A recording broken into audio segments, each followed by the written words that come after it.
Okay, quickie update after I sprayed everything down to clean it up. You can see that pad or shoe is absolutely soaked. And the paint is being removed because of the brake fluid. So yeah.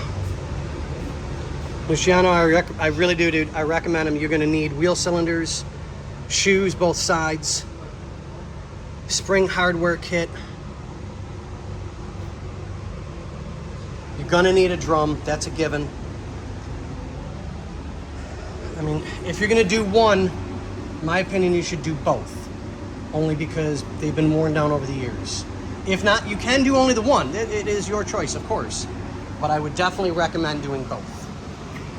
So yeah, and now that this is all cleaned out, yeah, it's on that shoe as well. And wait, they are cracked. Let's see if I can get that to focus.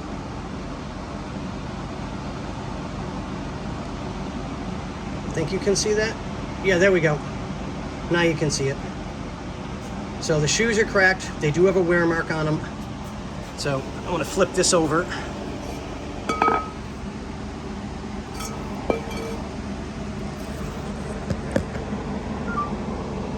Yep, you can see the wear mark. So yeah, I would definitely recommend it, buddy. Unfortunately, but I would recommend it.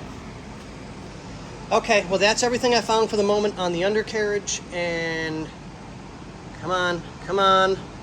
There we go. On the undercarriage, suspension, and brakes. We've already discussed the ignition switch and the control, or the starter solenoid. So I will get this back together, get it down on the ground, and we'll check the engine bay. All right, buddy.